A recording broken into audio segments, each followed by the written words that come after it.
In today's video, we are looking at the RX 580 4GB version. Now this graphics card was released in April 2017, so it's getting on for 5 years old now that we're in 2022. This graphics card was released mainly at the sort of mid-range level. Now it was advertised as a 1440p card, but I would say it was more aimed towards a 1080p sort of high to maybe medium settings when it was first released in 2017.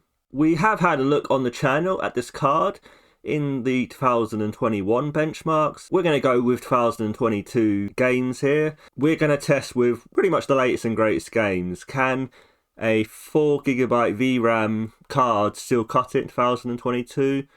Or are you going to need to get either the 8GB version of this or potentially something like a 6GB GTX 1660 maybe, or an RTX 2060 possibly, or somewhere around those lines. Let's have a look if this budget graphics card can cut it in 2022. So quickly before we move on to the benchmarks, our test PC is a Ryzen 5 3600 running 16GB of DDR4 memory running at 3200 MHz. Full specifications in the description. Cyberpunk 2077 1080p low was an average of 57, minimum frame rate of 44 and the max frame rate of 66. At 1080p medium it was 47 average, 34 minimum and the maximum of 56. So as we can see here in Cyberpunk, 1080p low perfectly fine. 1080p medium you might not want to play at. You'd probably want to stick at 1080p low for the RX 580 4GB. Moving on to Far Cry 6, we have a 1080p low average of 115, a minimum of 72 and a maximum of 127. At 1080p medium we have an average of 95, a minimum of 60 and a maximum of 111. So 1080p medium here would be perfectly fine for Far Cry 6. You could potentially go to high, but then I think you'll run into VRAM issues with the 4GB of video memory that we have on board. So I'd say 1080p medium, Far Cry 6 would be perfectly fine. Watch Dogs Legion now. We had 68 average at 1080p low. We had a 41 minimum and a maximum of 100.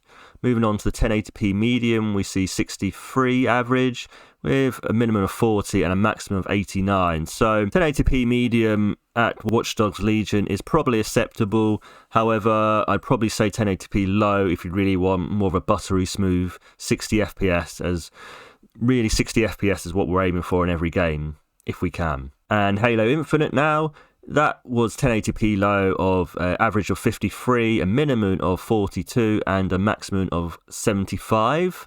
The 1080p medium results for Halo Infinite was 44 average with a minimum of 26 and a maximum of 100. So as you can see here, 1080p medium for Halo Infinite is kind of pushing it on the RX 580.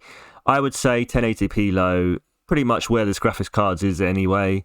That's probably what you're going to want to play Halo Infinite at for 1080p low on the RX 580 4GB. Moving on to Forza Horizon 5, we see a 1080p low average of 72, the minimum of 57 and the maximum of 91. The 1080p medium results were average of 61, minimum of 49 and maximum of 100. So you can see here Forza Horizon, you can just about get away with 1080p medium, I would say here.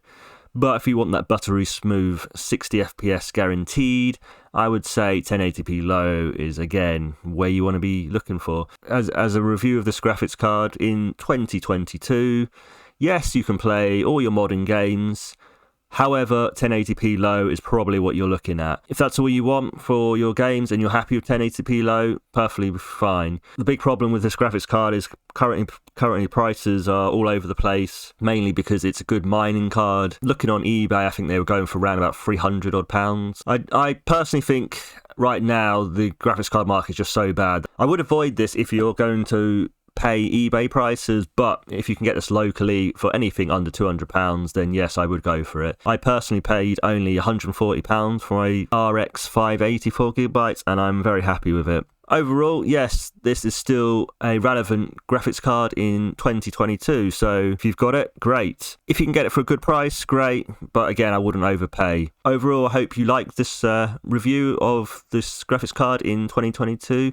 And I'll see you guys in the next one. Bye, guys.